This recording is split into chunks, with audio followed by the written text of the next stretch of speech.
भद्रं कर्णेभिः शृणुयाम देवाः भद्रं पश्येमाक्षभिर्यजत्राः स्थिरैरङ्गैस्तुष्टुवागुंसस्तनूभिः व्यशेम देवहितं यदायुः स्वस्ति न इन्द्रो वृद्धश्रवाः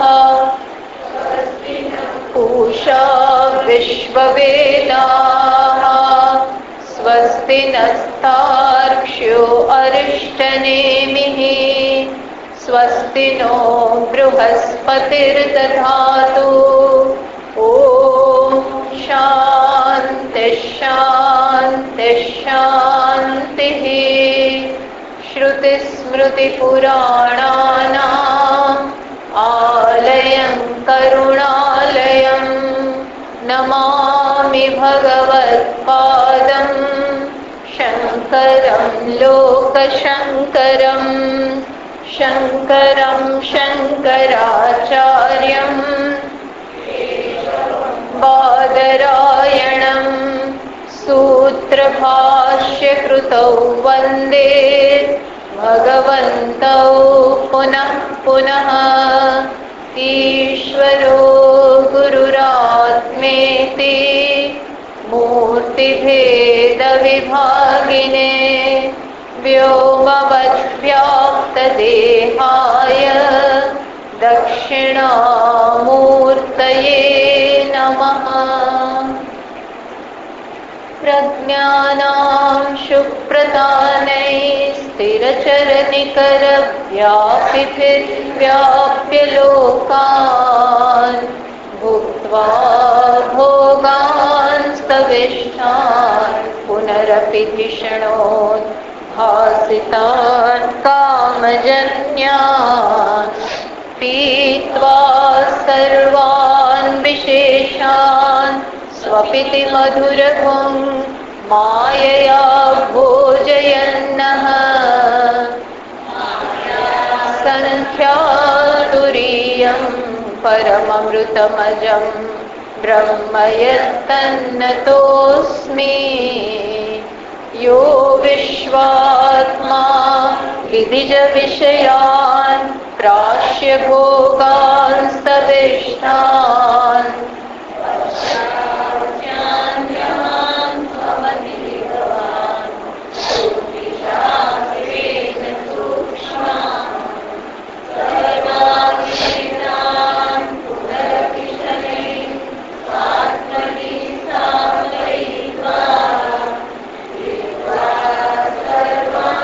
विशेषान् गणगण आत्वसौ न स्तुरीयः।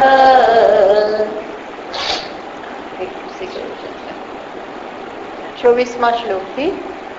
नेह नानेति चाम्नायात् इन्द्रो मायाभिरित्यपि अजायमानो बहुधा मायया जायते तु सः सम्भूतेरपवादाच्च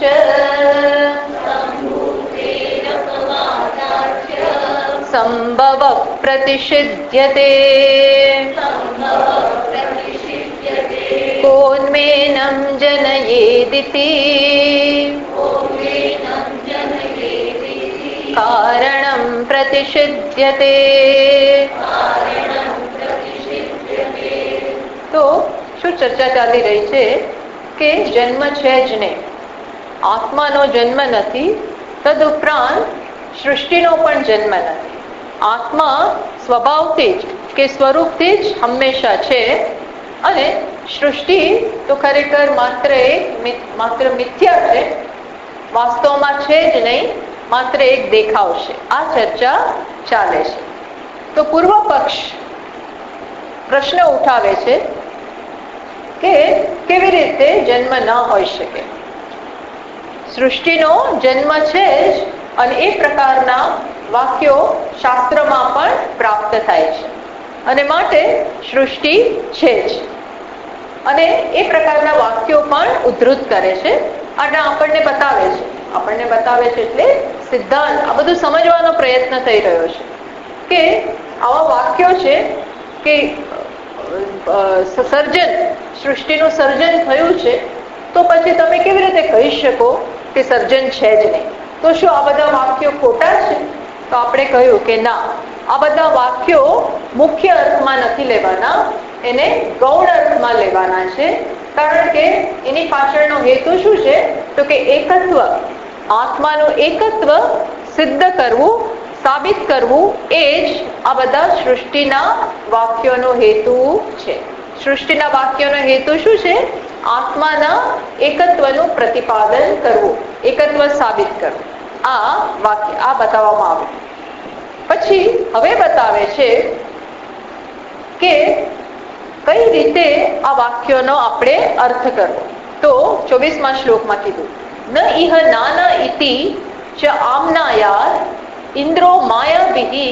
કારણ કે જો સૃષ્ટિના વાક્યો સત્ય હોય, આપણે લોજિકલી તર્કથી બતાવીએ છીએ કે જો શાસ્ત્રમાં સર્જનના વાક્યો પણ છે અને સાથે એ વાત આપની સત્ય છે કે સર્જનના વાક્યો ઘણા છે, પણ સાથે બીજા અમુક પ્રકારના વાક્યો પણ છે જેના ઉપરથી આપણે સમજી શકીએ કે સર્જન મિથ્યા હોઈ શકે.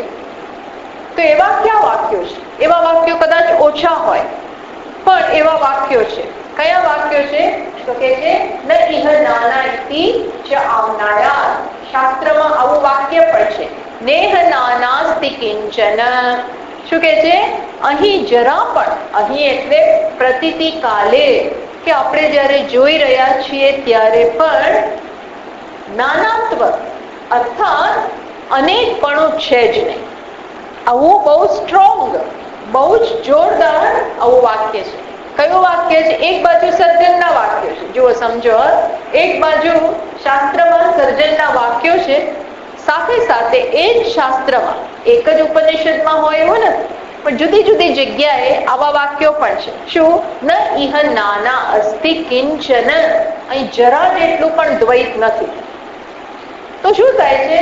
જ્યાં અનેકનું સર્જન થયું એવા વાતો છે, એવા વાક્યો છે, એની સામે આવું એક વાક્ય પણ છે કે અહીં અનેકપણું જરાય છે નહીં. તો આપણે શું સમજવું રહ્યું?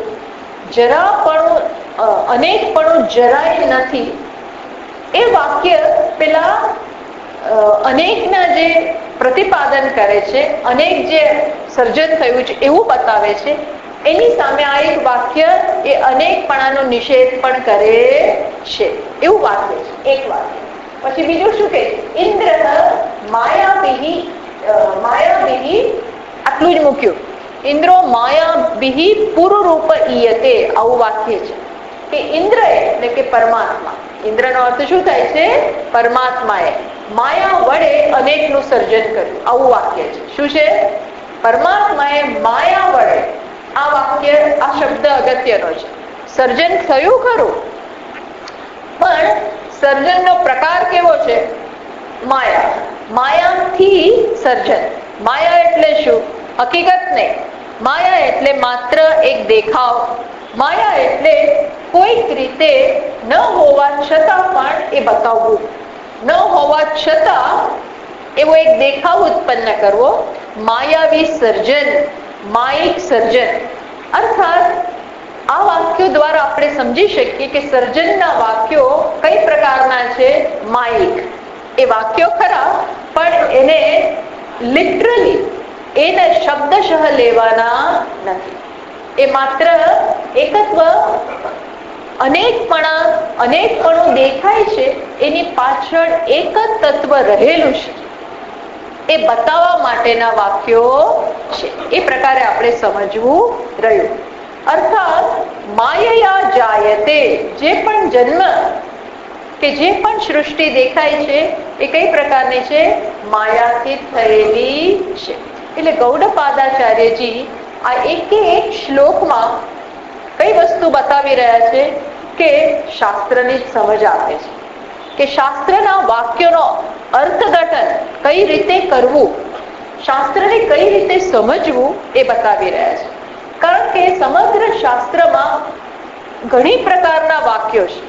એમાં કયા વાક્યને કઈ રીતે બંધ બેસાડવા, કઈ રીતે એને સમજવા એ આપણે જો જાણતા ન હોઈએ તો ઘણીવાર વિરોધાભાસી વાક્યો પણ લાગે. તેમાં કયું સાચું લેવું, કોને સાચા માનવા? તો શાસ્ત્રનું તાત્પર્ય ખબર હોય તો જ આપણે બધું સમજી શકીએ કે આ વાક્યનો અર્થ આવો જ થતો હોય, આ વાક્યનો અર્થ આવો જ થતો હોય. એટલે શંકરાચાર્યજી મહારાજ અથવા તો આપણા સંપ્રદાયના બધા જ જે આચાર્યો છે, વેદવ્યાસજીથી માંડીને શુકદેવજીથી માંડીને એ બધા જ આ શાસ્ત્રનો પ્રતિપાદન અથવા તો એનું તાત્પર્ય છે અદ્વૈતમાં જ છે, અજાતવાદમાં જ છે. અજાતવાદ એટલે જન્મ નથી, એમાં જ એનું તાત્પર્ય છે એવું દ્રઢતાપૂર્વક માને છે અને એને અનુસાર બધા વાક્યોનું અર્થઘટન કરે છે. સિદ્ધાંત શું છે કે અહીં અનેક નથી. ન જાયતે મ્રિયતે વા કદાચિત નાયમ કુતશ્ચિત ન બભૂવ કશ્ચિત, આવું વાક્ય આવે છે કે એનામાંથી કઈ જન્મ્યું નથી અને એ પણ શેમાઈથી જન્મ્યો નથી. બોલો, આત્મતત્વ શેમાઈથી આવ્યો નથી, અર્થાત આત્માનું કોઈ કારણ નથી, કોઈ કારણમાંથી આત્મા નથી આવ્યો, અર્થાત એનાથી ચડિયાતું કોઈ તત્વ નથી અને આત્મામાંથી પણ કશું જન્મ્યું નથી.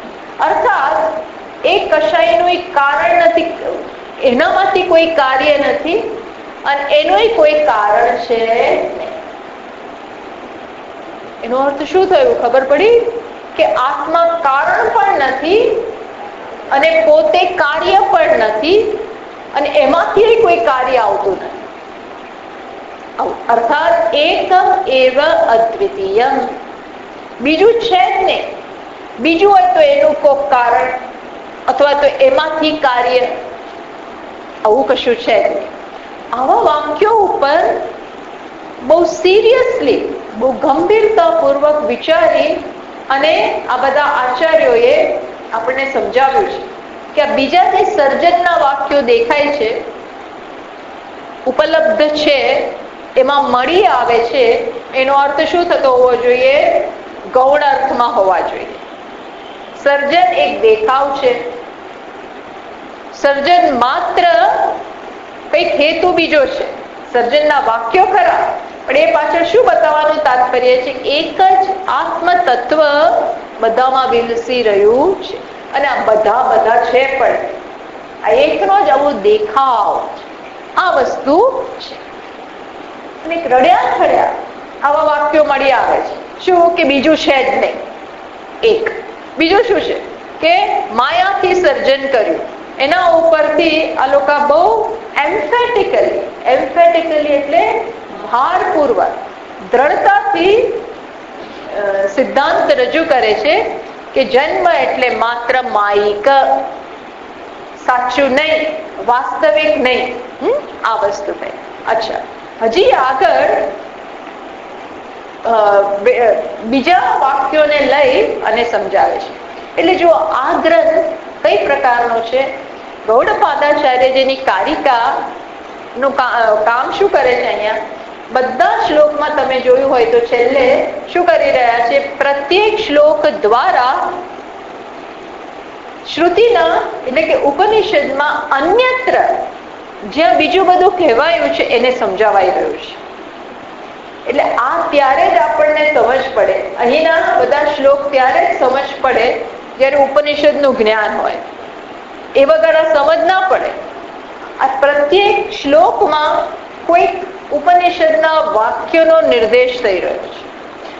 અડધા શ્લોકમાં આટલા જ જુઓ, નેહનાના, હવે આ તો બેઠું ક્યાંકથી લઈ લીધું, આ ઇન્દ્રો માયાથી, વિષ્ણુ કે પુરાણમાંથી લઈ લીધું. આ બધું બતાવે છે કે સમન્વય થઈ રહ્યો છે. શાસ્ત્રને સમજાવવાનો પ્રયત્ન થઈ રહ્યો છે. એટલે આ ગ્રંથનો આ મોટો લાભ છે કે આવા ગ્રંથ આપણે, આ પ્રકરણ ગ્રંથ છે એ જ્યારે ભણીએ ત્યારે ખ્યાલ આવે કે શાસ્ત્રનો શું અર્થ થાય છે. એટલે હવે જે ગયા વખતે મેં કહેલું કે હવે જે શ્લોક છે ને સંભૂતે, ત્યાં ઈશાવાસ્યની અને બૃહદારણ્યકની ચર્ચા થઈ રહી છે. એટલે એના બેકગ્રાઉન્ડમાં હવે આ વસ્તુ ચર્ચા થઈ રહી છે. એટલે તમે આ ભણો ને ત્યારે ઘણો બધો બીજો બધો બી ખ્યાલ આવી જાય. બીજું બધું અન્યત્ર કઈ ચર્ચા થઈ છે અને એનો શું અર્થ થાય છે એ પણ આપણે સમજી શકીએ. એટલે 25મો શ્લોક આપણે વાંચ્યો, ત્યાં શું કહે છે? વળી પાછા અહીં પણ આ શ્લોક દ્વારા પણ, 25મા શ્લોક દ્વારા પણ શું બતાવવાનો પ્રયત્ન છે કે સર્જન મિથ્યા છે. પ્રયત્ન તો આ એક જ છે બધા. કારણ કે અહીં આ પ્રકરણનું નામ શું છે? અદ્વૈત પ્રકરણ. આ ત્રીજું જે ચેપ્ટર કે પ્રકરણ ચાલી રહ્યું છે અત્યારે, એનો તાત્પર્ય શું છે, એનો હેતુ શું છે? તો કે અદ્વૈત સિદ્ધ કરવું. અને અદ્વૈત ત્યારે જ સિદ્ધ થાય જ્યારે આ જગત મિથ્યા હોય. આ જગત સાચું ન હોય તો જ અદ્વૈત સિદ્ધ થાય. આપણને બધા અનુભવો થઈ રહ્યા હોય, સારા ખોટા, અનુકૂળ પ્રતિકૂળ, માન અપમાન, આ બધું જે થઈ રહ્યું હોય એ મિથ્યા હોય. આપણને ગમે એટલું સત્ય લાગતું હોય છતાં પણ એ કઈ કક્ષામાં આવતું હોવું જોઈએ? મિથ્યાના. મિથ્યા એટલે આ દ્રાક્ષ જે મિથ્યા છે. મિથ્યા એટલે શું? આ દ્રાક્ષ છે ખરી, દેખાવ આબેહૂબ દ્રાક્ષનો જ છે, પણ એને ખાવા જઈએ તો દાંત તૂટી જાય. દાંત તૂટે તો તૂટે, પણ સ્વાદ તો ન જ મળે. કારણ કે આ સાચી દ્રાક્ષ છે. જેવી દેખાય છે એવી છે, દેખાય છે ખરી પણ એવું છે નહીં. અંદર દ્રાક્ષ નથી, દ્રાક્ષનો દેખાવ છે. એમ આ જગત દેખાય છે, ત્યાં કંઈક મળશે, સુખ હોય એવું દેખાય છે, સુખ મળશે એવું દેખાય છે, દુઃખ આપી રહ્યું છે એવું દેખાય છે, મને અનુકૂળ છે એવું દેખાય છે, મને પ્રતિકૂળ છે એવું દેખાય છે, મને માન આપે છે એવું દેખાય છે, મારાથી અલગ છે એવું દેખાય છે, પણ એવું કઈ છે જ નહીં. આ શું છે? એક દેખાવ. એટલે સુખનો પણ દેખાવ, દુઃખનો પણ દેખાવ. જુઓ, આ એક આભાસ છે, દેખાવ છે નહીં ત્યાં. એટલે આને કેટલી સત્યતા આપવી એ આપણે વિચારવું રહ્યું. આ શું છે? માત્ર એક આભાસ છે. ઇટ પ્રોમિસીસ, વચન આપે છે પણ પૂરું ન થાય. આ વચન આપે, દૂરથી તો વચન આપે. શું આપે? કેટલી સરસ. અમુક બાજુ પાછી પીળી છે, લાલ છે. જયારે દ્રાક્ષ આવતી હોય ને સિઝનમાં, ત્યારે તમે જો લાલાશ પડી દ્રાક્ષ હોય ને, બહુ મીઠી હોય, બહુ જ મીઠી હોય. એટલે આપણે એ લઈએ. એ માને જોઈને હા ચલો ચલો, બહુ તરસ લાગી છે, ગરમી છે, બાફ છે, ચલો આ લઈએ તો જરા મોઢું મોઇસ્ટ થાય, સ્વાદ આવે. અને બરોબર તોડી અને મોઢામાં નાખવું પણ ખરી, પણ શું થાય? ઉલટાનું કડવું થઈ જાય, તૂટી જાય, અને કોઈ સ્વાદ ગળે જાય ઉતરે જ નહીં ને. આ તો વસ્તુ એમ આ દેખાય એવું છે નહીં, એ બતાવે છે. એટલે માત્ર પાછળ નથી પડી ગયા ગૌડપાદા છે. તમને થશે કે એકો એક શ્લોકમાં આ એકની એક જ વાત કરી રહ્યા છે, એકની એક વાત નથી. આ બહુ ગંભીર પ્રકારની ચર્ચા છે અને સાથે સાથે શાસ્ત્રની સમજ આપી રહ્યું છે. જુઓ, આ તો બહુ એડવાન્સ્ડ ટેક્સ્ટ છે, જેમાં આપણને શાસ્ત્રની સમજ આપે છે, શ્રુતિની ઉપનિષદ અન્ય સમગ્ર ઉપનિષદમાં અનેક વસ્તુ કહેવાય હોય, પણ એનો શું અર્થ થાય? માત્ર ઉપનિષદ નહીં, સાથે પુરાણ, બધા જ્યાં જ્યાં અગત્યના વાક્યો હોય, પુરાણે ખરેખર પુરાણનો આધાર ઉપનિષદ જ છે, શ્રુતિ જ છે. એટલે ત્યાં પણ જે કહેવાયું હોય એ સાચું જ હોય, ઉપનિષદને સંમત હોય તો જ ઋષિઓ લખે. પુરાણો બધા ઋષિમુનિઓ દ્વારા રચના કરવામાં આવી છે, અને એ જ ઋષિમુનિઓ કોને પ્રામાણ્ય આપતા હોય? ઉપનિષદને, વેદને પ્રામાણ્ય આપીને જ લખતા હોય. એટલે ત્યાં પણ જે કહેવાયું એ પ્રમાણભૂત જ હોય. એટલે એવા વાક્યોને લઈ અને ગૌડપાદાચાર્યજી ચર્ચા કરે છે. એટલે હવે જે શ્લોક છે એનો પણ હેતુ શું છે? મિથ્યાત્વ સિદ્ધ કરવું, સાથે સાથે જન્મ છે જ નહીં એ બતાવવું, આ જગતનો જન્મ થયો નથી એ પણ બતાવવું. એ જ એનો હેતુ છે. કેવી રીતે જન્મ થાય એમ કે છે. એટલે શું કે છે? જો સંભૂતે અપવાદાચ સંભવ પ્રતિષિધ્યતે. આપણે હવે ચર્ચા કરીએ કે સંભૂતિનો અપવાદ થયો છે. સંભૂતિ એટલે સમ્યક ભૂતિ. આ વાક્ય આપણે હમણાં જઈએ, ઈશાવાસ્યમાં જવું પડશે. હવે આપણે ઈશાવાસ્ય ઉપનિષદની થોડી ચર્ચા કરવી પડશે, કારણ કે આ ક્યાંથી લીધું છે? આ પહેલી બે લાઈન છે, આ પહેલું જ એ બેઠો ક્યાંથી લેવામાં આવ્યું છે? ઈશાવાસ્ય ઉપનિષદ. એટલે ત્યાં હવે જરા સંદર્ભ એનો સમજવો પડશે. જો તમે થોડો રસ લેશો તો મજા આવશે, નહીતર આ વસ્તુ બોરિંગ થઈ જશે. નહીતર આ વસ્તુમાં થોડો કંટાળો આવશે તમને, કારણ કે આ તો બધું રેફરન્સ ટુ કોન્ટેક્સ્ટ ચાલે છે. અને આ મેં કહ્યું ને, જે લોકો એકદમ શાસ્ત્રને આર પાર જાણનારા છે એમના દ્વારા આ લખાયું છે. એટલે એમને તો ખબર છે કે વેદના કયા ખૂણામાં શું છે, ક્યાં શું લખેલું છે, બધું ખબર છે. અને એ આપણને આ બતાવી રહ્યા છે. પણ આ રીતે જ શાસ્ત્રને સમજ પડશે. એટલે શીખવામાં તો કોઈ જ વાંધો નથી, થોડું ધ્યાન આપો અને થોડો રસ લેજો.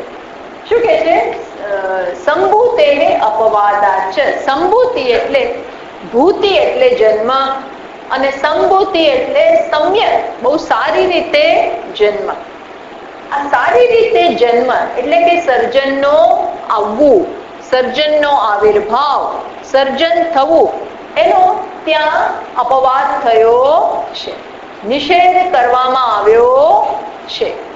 માટે પણ સર્જન હોઈ શકે નહીં એવું કે છે ગૌડપાદાચાર્યજી. એટલે કે લેખક શું કે છે કે ઈશાવાસ્ય ઉપનિષદમાં જે શ્રુતિ છે અર્થાત ઉપનિષદ છે, ત્યાં પણ શેનો નિષેધ કરવામાં આવ્યો છે? કોનો નિષેધ કરવામાં આવ્યો છે? જન્મનો. અને માટે પણ જન્મ હોઈ શકે નહીં. જો જન્મ સાચો હોય તો ત્યાં શું કરવાનો નિષેધ કરે? જો સાચો હોય તો શું કરવાનો નિષેધ કરે? માટે પણ સાચો હોઈ શકે નહીં. ઓકે, એક વાક્ય. બીજું, આ કોનું એનમ જનયેત, આ વાક્ય આવે છે બૃહદારણ્યક ઉપનિષદમાં. તો ત્યાં શું આવી રીતે વાત કરે છે કે કોણ એને જન્મ આવી શકે? કોણે જન્મ આપ્યો એમ નથી કહેતા, પણ શું કહ્યું? આ પ્રશ્નાર્થ જે છે એ કયા સેન્સમાં છે? કોનું એનમ જનયેત, કોણ આને, કોણ પરમાત્માને કે કોણ સર્જનને જન્મ આપી શકે એમ. કારણમ પ્રતિષિધ્યતે, કોનું એનમ જનયેત.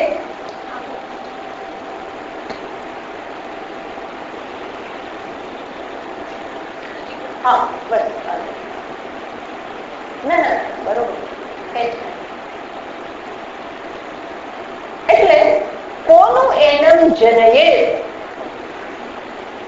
આમાં શું પહેલી લાઈનમાં શું કર્યું કે સર્જન કેવી રીતે હોઈ શકે? કારણ કે ઈશાવાસ્યમાં પણ જન્મને સર્જનનો નિષેધ થયો છે, માટે આ સર્જન હોઈ શકે હોઈ શકે કે નહીં?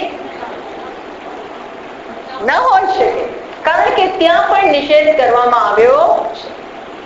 અર્થાત આ સર્જન એટલે શું? કાર્ય, આ ઇફેક્ટ. જેમ ઘડો માટી કારણ છે અને ઘડો શું છે? કાર્ય. આનું કારણ છે માટી અને ઘડો છે કાર્ય.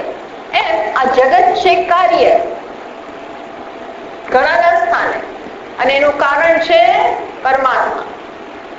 પણ ત્યાં નિષેધ થયો છે, માટે કેવી રીતે હોઈ શકે એમ કરી અને પહેલી લાઈનમાં શેને નિગેટ કરવામાં આવ્યું? શેનો નિષેધ કરવામાં આવ્યું? કાર્યનો. કાર્યનો એટલે કે સર્જન એટલે કાર્ય, જેમ ઘડો એમ કાર્યનો નિષેધ કરવામાં આવ્યો. હવે બીજી લાઈનમાં શેને નિષેધ કરે છે? કારણપણાને. જુઓ કેવી રીતે કે કોણ એને જન્મ આવી શકે? આત્મામાં જન્મ આપવાની શક્તિ જ નથી, જન્મ માટે ઈચ્છા પણ નથી, કંઈક બીજું બનવાની ઈચ્છા નથી, સાથે એનામાં કંઈક પરિવર્તન આવી અને નવું થાય એવી પણ શક્યતા છે નહીં. અર્થાત એનામાંથી કંઈ જન્મી શકે નહીં. માટે કારણપણાનો નિષેધ બીજી લાઈનમાં થયો. પહેલી લાઈનમાં શેનો નિષેધ થયો? કાર્યનો. અર્થાત જગત કાર્ય છે એનો નિષેધ પહેલી લાઈનમાં થયો. અને પરમાત્મા એનું કારણ છે, સર્જક છે. એ સર્જકપણાનો, પરમાત્માનો નહીં, પરમાત્માનો નિષેધ નથી થતો, આત્માનો નિષેધ નથી થતો, પણ આત્મા કારણ બની શકે, એ કશાકને જન્માવી શકે,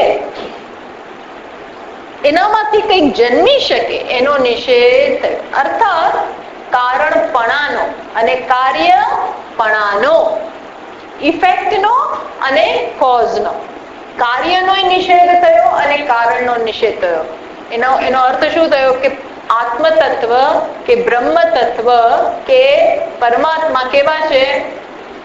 કારણ અને કાર્યપણાથી ચડિયાતા. ચડિયાતા એટલે પર, ટ્રાન્સેન્ડેન્ટલ આપણે જે કહીએ છીએ, એને કારણપણું પણ સ્પર્શતું નથી અને કાર્યપણું પણ સ્પર્શતું નથી. કારણ એટલે સંસાર અને કાર્ય એટલે સંસાર. કાર્ય હોય તો હજી એનામાંથી જે વસ્તુ જન્મે એનો એન્ડ આવે, અને જન્મ થાય કે તરત અનેક વિકારો માંથી પસાર થવું પડે, એટલે એ મોટું દુઃખ છે.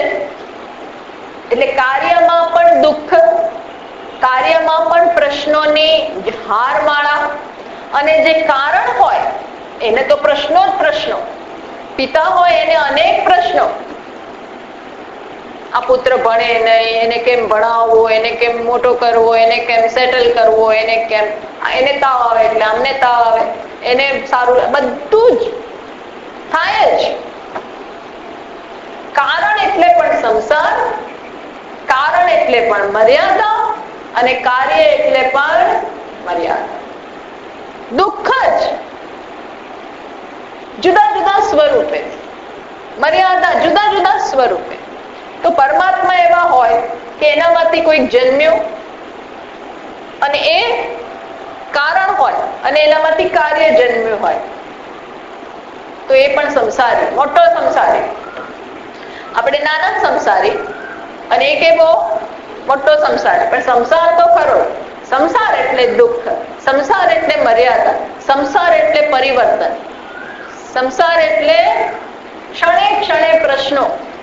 પ્રશ્નોથી ગભરાતા નથી, પણ પ્રશ્નોનો એન્ડ આવવો જોઈએ, હંમેશ માટેનું સોલ્યુશન આવવું જોઈએ. એવું આવે જ નહીં આમાં. જ્યાં સુધી કાર્યપણું હોય, કારણપણું હોય, ત્યાં સુધી પ્રશ્નનો એન્ડ ના આવે. આ સમજવાનું છે. એટલે કે છે જે જીવનનું સત્ય છે, ફંડામેન્ટલ રિયાલિટી છે, પાયાનું સત્ય છે, એ કેવી રીતે કારણ હોઈ શકે અને કેવી રીતે કાર્ય હોઈ શકે, એ આ બંનેથી અસ્પૃષ્ટ, અનટચ્ડ, અસંગ એને કોઈ જરા જેટલો પણ આનાથી સ્પર્શ નથી. જે ભગવાન કહે ને હું રાગ અને દ્વેષ બંનેથી પર છું, મારામાં રાગ પણ ના હોઈ શકે અને દ્વેષ પણ ના હોઈ શકે. આ રાગ અને દ્વેષ એટલે પક્ષપાત જ, મારામાં બેમાંથી એકેય નથી. એમ સત્ય કે આત્મા કે બ્રહ્મ કે પરમાત્મા બધા એકના એક જ શબ્દો છે. એમાં કારણપણું પણ ના હોય, કાર્યપણું પણ ના હોય. એ શેમાંથી એનું બી એ કશાકમાંથી આવ્યો જ નથી. બોલો, એનું કોઈ કારણ જ નથી. ધારો કે એનું કોઈ કારણ હોય તો શું થાય? પરમાત્માનું કોઈ કારણ, તો એનું કયું કારણ? એનું પછી કોણે? એ શેમાંથી આવ્યું? ચલો ફલાણામાંથી આવ્યું, એક્સ માંથી આવ્યા. પરમાત્મા એક્સ માંથી આવ્યો, તો એક્સ શેમાંથી આવ્યું? એનું એક કારણ. એ શેમાંથી આવે? એનું કોઈ કારણ. આનો એન્ડ ક્યાં આવે?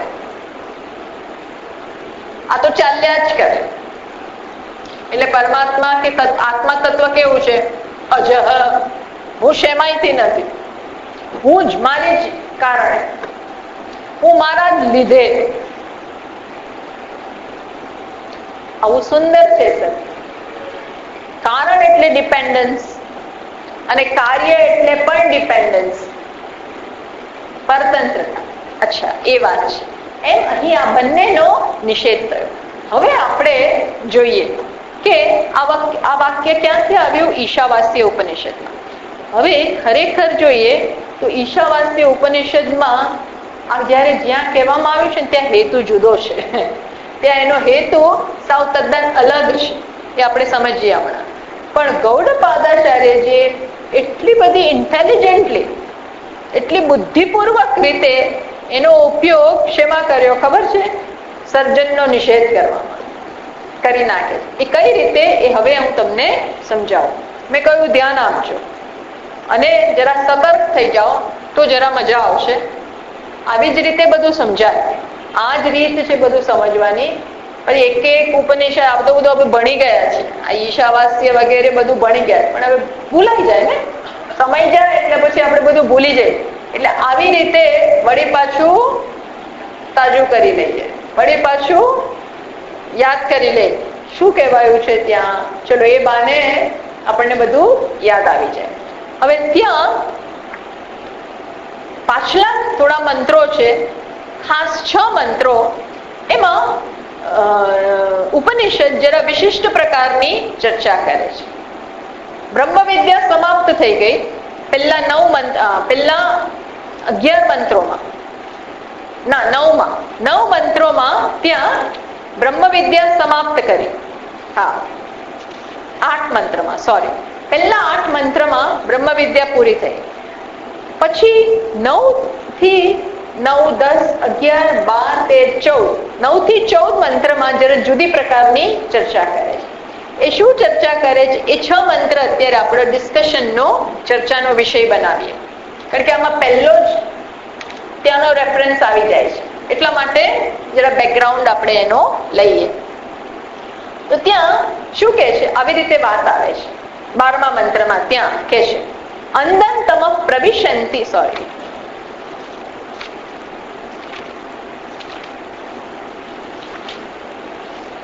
અંદંતમ પ્રવિશંતિ યે અવિદ્યામ ઉપાસતે તતો ભૂય ઇવ તે તમઃ યો વિદ્યાયાગુમ રતાઃ.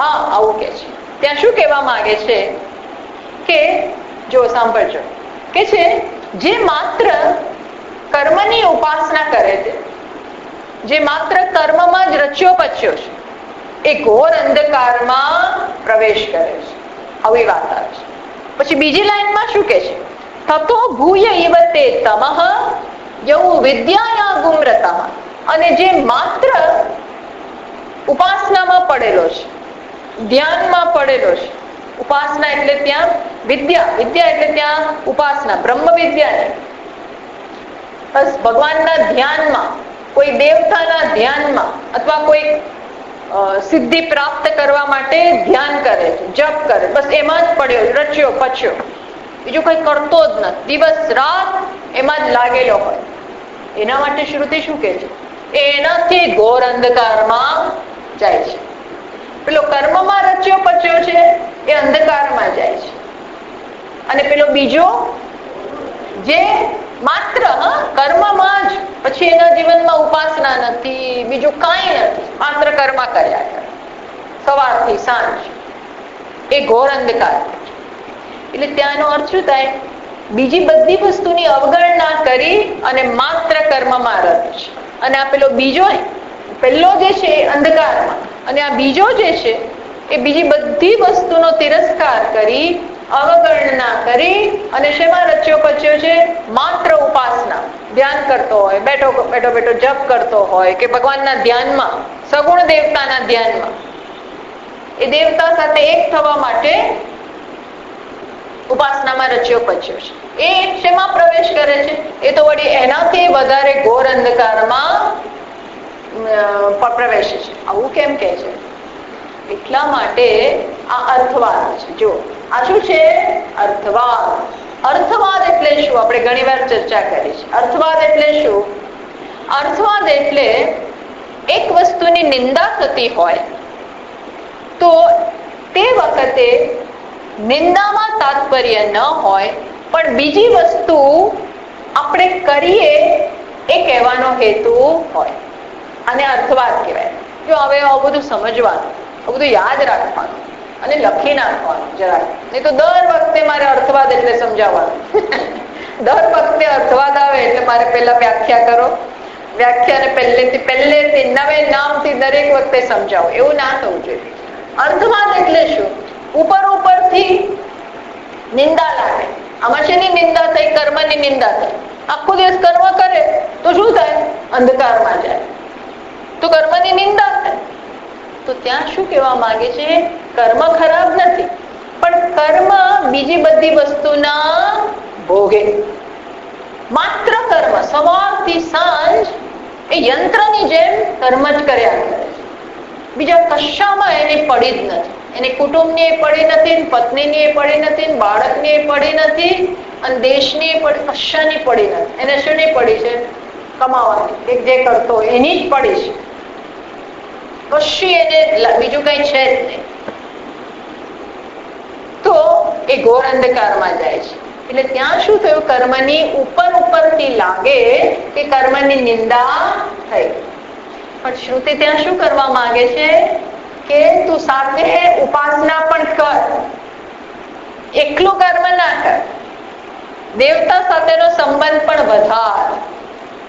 એના દ્વારા ચિત્તની એકાગ્રતા આવશે, અંતઃકરણની શુદ્ધિ થશે. ચિત્ત, કારણ કે તમે ફોકસ કરો, ધ્યાન કરો, જપ કરો, એટલે ચિત્ત તમારું એકાગ્રતા પ્રાપ્ત કરે.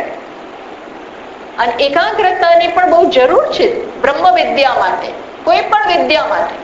ઘણી વાર આપણે કહીએ છીએ ને, મને અમારો દીકરો ભણવા બેસે છે પણ એને કશું યાદ જ નથી, એનું મન જ લાગતું નથી. કારણ કે એનું મન કેવું હોય? બહુ ચંચળ હોય, કોઈ એક જગ્યાએ સ્થિર જ ના. ભણવા બેસે પણ એને બીજું 1000 વસ્તુ યાદ આવે. ત્યાંય મન જાય, ત્યાંય જાય, ત્યાંય જાય. એટલે આ વાંચેલાનો કોઈ અર્થ જ નથી. અર્થાત એકાગ્રતા બહુ જરૂરી છે. મનને ફોકસ કરવાની ટેવ પાડવી જોઈએ. પણ ફોકસ ક્યાંથી થાય? પેલો શેમાં પડ્યો છે આખો દિવસ? કર્મમાં જ રત છે. એટલે ત્યાં એવું કીધું છે, માત્ર કર્મમાં રત છે એ ઘોર અંધકારમાં પ્રવેશે છે. એ દ્વારા શ્રુતિ શું કરાવડાવવા માંગે છે કે તું કર્મયોગ કર, પણ સાથે સાથે તારા જીવનમાં શેનું સ્થાન હોવું જોઈએ? ઉપાસનાનું પણ સ્થાન હોવું જોઈએ. બીજાને શું કહ્યું? જે માત્ર ઉપાસનામાં જ રત છે, આખો દિવસ ધ્યાન કર્યા કરે, એને કોણ શું કરે છે, ક્યાં છે, હરે છે, ફરે છે, ખાધું છે, પીધું છે, સારો છે, ખરાબ છે, શું થાય છે એની કઈ પડી જ નથી. એ તો પોતાનામાં પોતામાં મશગુલ છે. તો કર્મથી જે મળે છે એનાથી એ વંચિત રહી જાય છે. કર્મથી ઘણું મળતું હોય છે. જગત જોડે તમે આમ જરા ઉતરો બરોબર વ્યવહારમાં, એટલે ખબર પડે કેમ કામ થાય, કઈ રીતે વ્યવહાર કરવો જોઈએ. યોગની ભાવનાથી કર્મ કરો ત્યારે ખબર પડે કે આ રાગ દ્વેષને નિર્મૂળ કરવા કઈ સહેલા નથી. પ્રત્યેક ક્ષણે તમારું ઈગો વચ્ચે આવે, સામેનો વાળો, આ બધું કેમ હેન્ડલ કરવું, એ વ્યવહારમાં જાઓ, જરા સંઘર્ષ અનુભવો તો ખબર પડે. આ તો અમને રૂમમાં બેસીને આખો દિવસ જપ કર્યા કરે તો એને આ એનો કોર્નર એવો ને એવો રહી ગયો, એને આ બધું ના આવડે તો એ કામ બાકી રહી ગયું. જેમ બાળક કે છે ને, ઘરમાં બે છોકરા હોય, એમાં એક કેવો હોય, રખડું હોય, એ ભણતો જ ના હોય, આખો દી રખડપટ્ટી જ કરે, અને બીજો છે એ કેવો છે, આખો દી વાંચ જ કરે, આખો દી બેસી અને વાંચ્યા જ કરે. તો માં શું કે, આ રખડે છે એને શું કે, આ રખડે છે ને તું જોજે શું હાલત થવાની છે, આખો દી રખડ કરે છે ને, તારે કાલે લારી ખેંચવી પડશે, એવું કે એ હાલત થવાની. અને પેલો જે ભણભણ કરે છે એને શું કે, આખો દી તું ભણભણ કરે છે, જો તું એવો માંદો પડવાનો છે, કારણ કે એના શરીરનો કોઈ વિકાસ બેસી જ રહે, નો એક્સરસાઇઝ, ખાવા પીવામાં ધ્યાન નથી, પોષણનું કશું ધ્યાન નથી, બેઠો ખૂણામાં સનલાઇટમાં જતો નથી, એને કોઈ શારીરિક કોઈ વિકાસ નથી થઈ શકતો. લાગણીનો વિકાસ, માત્ર એનો એક બૌદ્ધિક વિકાસ થાય, બહુ અને પેલાનો માત્ર શારીરિક વિકાસ થાય, બૌદ્ધિક વિકાસ ના થાય. તો આવું જયારે કહેવામાં આવે, આ ભણભણ કરે છે ને માંદો પડવાનો છે, અને તું રખડ કરે છે, ફેલ થશે, સ્કૂલમાંથી કાઢી મૂકશે, ત્યારે શું કહેવા માંગે, તું રમ તો ખરો પણ સાથે ભણ પણ ખરો. અને જે ભણ કરે એને શું કહેવામાં, તું જરા બહાર તો જા, જરા લટાર માર્યો, ખબર પડે શું છે. કારણ કે ઘણી વાર આવું કોઈ આ લોકોને આવડતું જ નથી હોતું. બધે જઈને કેવી રીતે પૈસા ભરવાનું તો આવડે, કેવી રીતે ખરીદવાનું તો આવડે, કેવી રીતે હિસાબ કરો તો એ મને કઈ આવડતું જ નથી. આમ ઘોઘા જેવા હોય ઘણા લોકો, અમુક વસ્તુ ખબર જ ના પડે. શાક શું લેવાનું તો કે કેવી રીતે લેવાનું ખબર જ ના પડે. ભીંડા કેવા લેવાય, કારેલા કેવા લેવાય, રીંગણ કયા સારા, આવી કઈ ખબર ના પડે. આવું હોય છે ને તમને બધાને વધારે ખબર હોય, સંભળાવે ને બધા, આ કેવું શાક લઈને આવે, તમને સમજ નથી પડતી, પણ કે લીધું જ ના હોય કોઈ દિવસ શું ખબર પડે. બધું આવવું જોઈએ. જુઓ, એવું નહીં એક જ આવડે, બીજું આવડે જ નહીં એવું નહીં, પણ મને બહારનું ના આવડે, ના ચાલે, બહારનું આવડવું જોઈએ. મને તો એકલું રોટલી બનાવતા આવડે, ન ચાલે. જીવનમાં એવા પ્રસંગો આવશે કે બહાર જવું પડશે, ટિકિટ લેવી પડશે, બસ પકડવી પડશે, બેંકમાં પૈસા ભરવા પડશે, આવું બધું. અને તો તમે કોરા રહી જઈએ હો, એવા ને એવા નથી કામ આવતું. એટલે શાસ્ત્ર શું ઈચ્છે છે કે મનુષ્યનો કેવો વિકાસ થાય, સર્વાંગી વિકાસ, કમ્પ્લીટ વિકાસ થાય. એક આંશિક વિકાસ નહીં, એક આવડે તો બીજું આવડે એવું નહીં. કારણ કે મનુષ્યમાં શું છે, એનું એક શારીરિક વ્યક્તિત્વ છે, એનું એક લાગણીશીલ વ્યક્તિત્વ છે, એનું એક બૌદ્ધિક વ્યક્તિત્વ છે, આ બધું છે. હવે એક જ કર્યું હોય તો બીજું ખાલી રહી જાય. લાગણીનો વિકાસ થયો પણ શરીરનો રહી ગયો, બુદ્ધિનો વિકાસ થયો તો લાગણીનો રહી ગયો. બધું આવવું જોઈએ. પૂર્ણ મનુષ્ય બધું જરૂરી છે જીવનમાં, બધું આવડવું જોઈએ. એટલે શ્રુતિ જયારે એવું કહેતી હોય, આપણે કહીએ ને, જે કોઈ એવો એકલા ભાત જ ખા કરે, કોઈ છોકરા જમવા બેસે ને, દરરોજના પ્રશ્નો હોય છે, બાળકો જમે તો એક છે તો એકલી રોટલી જ ખાય, રસ ને રોટલી, બસ બીજું કઈ ખાય જ નહીં. અને બીજો હોય તો કે રોટલી નહીં ખાવ, એકલા ભાત, દાળ ભાત, બીજું હું કઈ શીખ્યા જ નથી હોતા. ઘણી વાર ઘણા છોકરા એકલું બટાકાનું શાક, બીજું કઈ ખાય જ નહીં. આ માને દરરોજ આ બધા કકડા પ્રશ્નો હોય જ કે મારો છોકરો કે મારી છોકરી શાક નથી ખાતી અને પેલો ભાત નથી ખાતો, તો શું કે આ એકલી રોટલી ખાય છે ને તો જે અમુક પોષણ નહીં મળે, અને એકલા ભાત ખાય છે ને તો અમુક પોષણ રોટલીમાંથી જે મળે છે એ નહીં મળે. શું હોવું જોઈએ? સમુચ્ચય, આખું ડાયટ સમુચ્ચય. એમ કર્મ અને ઉપાસના બંનેનો સમુચ્ચય, કારણ કે બંને કંઈક આપવાનું છે, માટે જ્યાં એક જ થઈ રહ્યું છે એની નિંદા થાય છે. નિંદા માટે નહીં, પણ શેના માટે? બીજી વસ્તુનો ગ્રહણ કરો માટે નિંદા થાય છે. ઓકે, આવા મંત્રો આવ્યા. આ એક કર્મ અને ઉપાસનાના સમુચ્ચયના મંત્ર આવ્યા 3. પછીના 3 મંત્રો છે ત્યાં શેની વાત છે? ત્યાં ઉપાસનાની, અને એમાં 2 પ્રકારની ઉપાસના. કયું? ત્યાં આપણો આ મંત્ર આવે છે. ત્યાં શું કે છે? અહીં જે આ છે ને એ ત્યાં પ્રાપ્ત થાય છે. અહીંયા એનો અર્થ આપ્યો છે, અંધતમ પ્રવિશંતિ યે અસંભૂતિમ ઉપાસતે તતો ભૂય ઇવ તે તમઃ યૌ સંભૂત્ય ગુમરતાઃ. શું કે છે?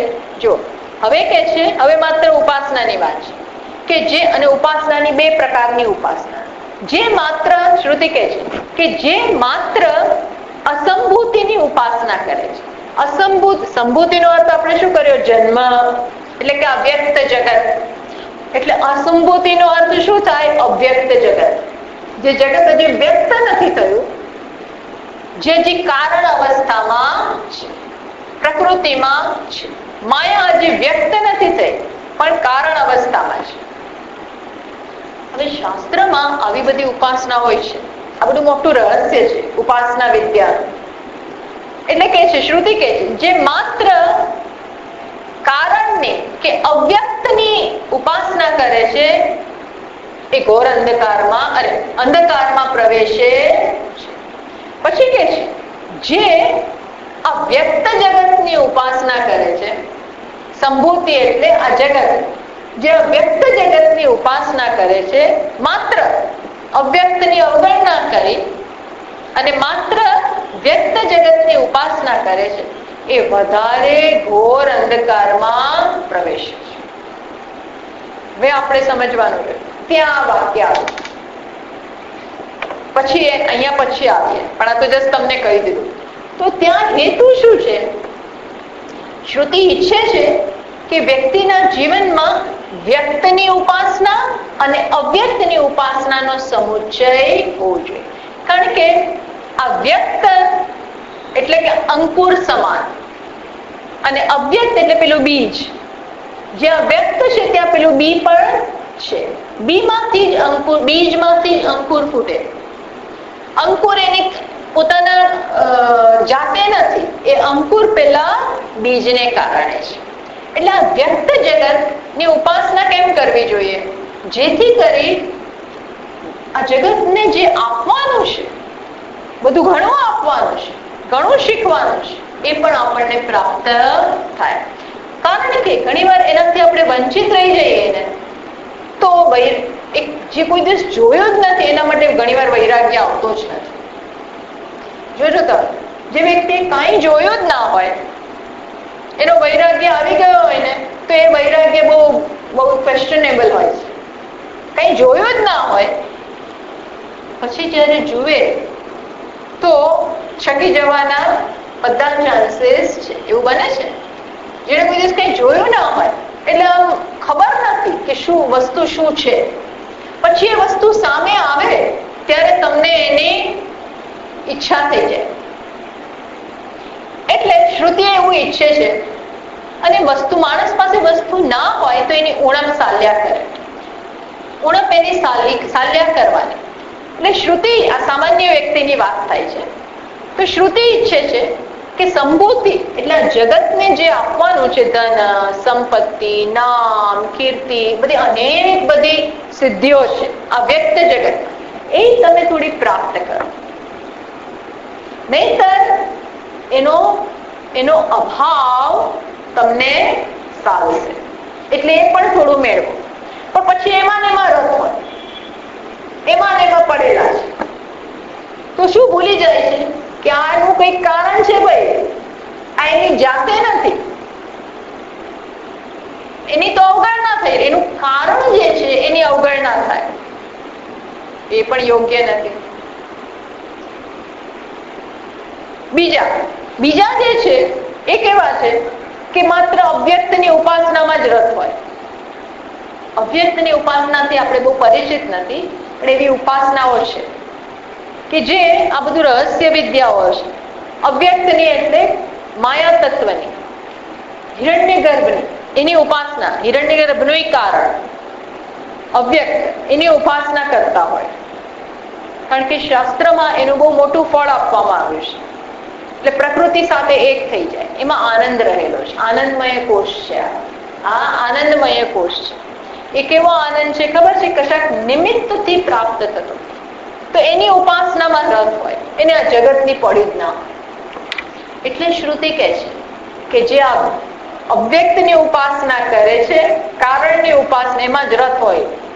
ગુફામાં બેઠા બેઠા પ્રકૃતિ સાથે એક થવા માટેની ઉપાસના ચાલતી હોય, એને આનંદ મળે, પણ આને ભોગે. આ જગતનું એને કોઈ જ્ઞાન નથી, એનું વૈરાગ્ય એને આવે જ નહીં. એના અમુક કોર્નર્સ કામ કરવાના રહી જાય. બીજા જે છે આમાં જ પડેલા છે, એને પેલું રહી જાય.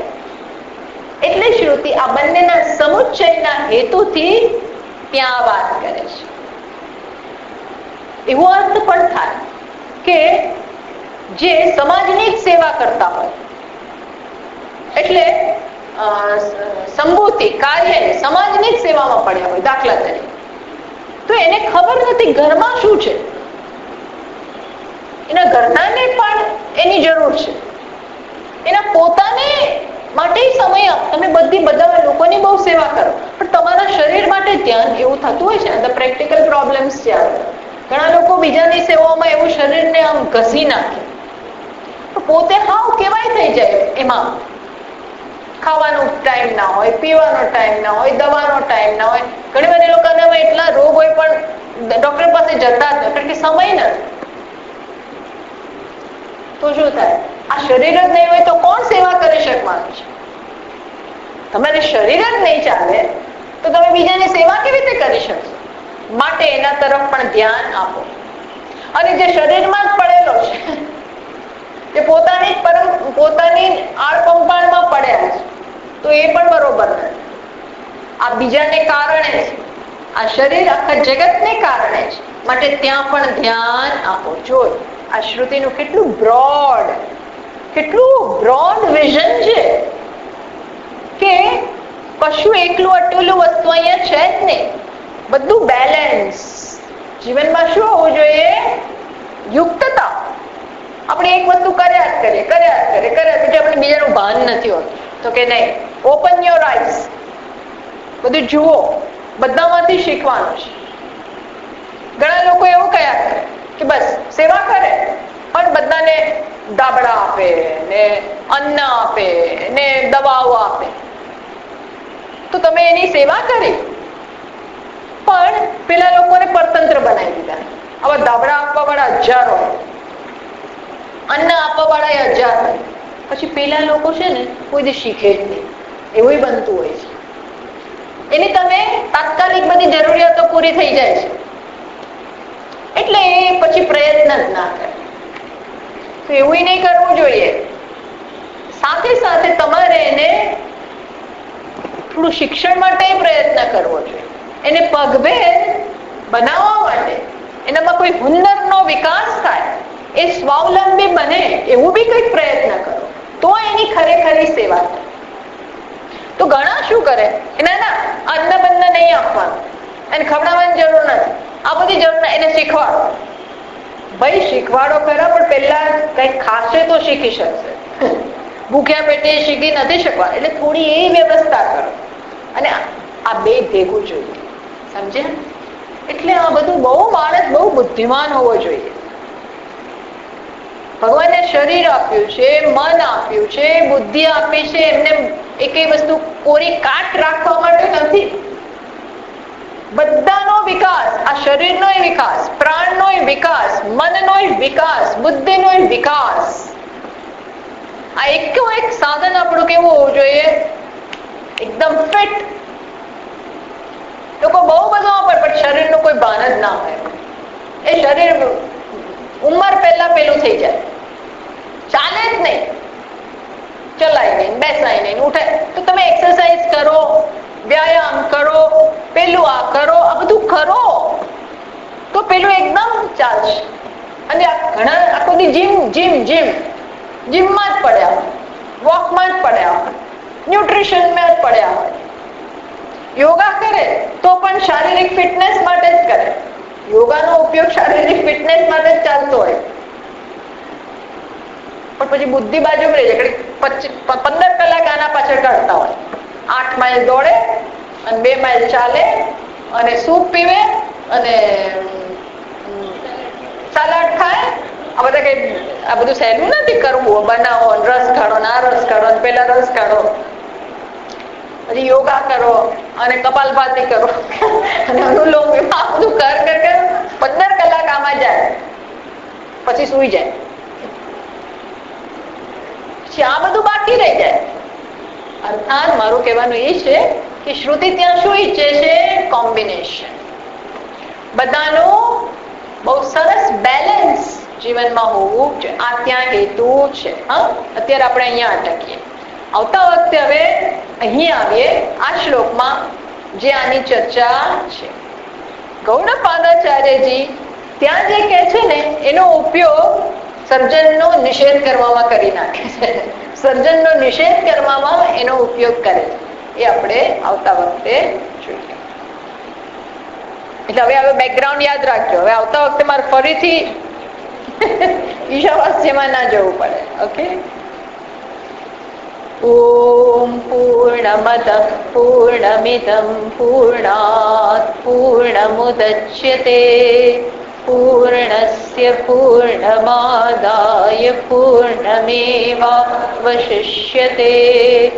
ઓમ શાંતિ શાંતિ શાંતિ.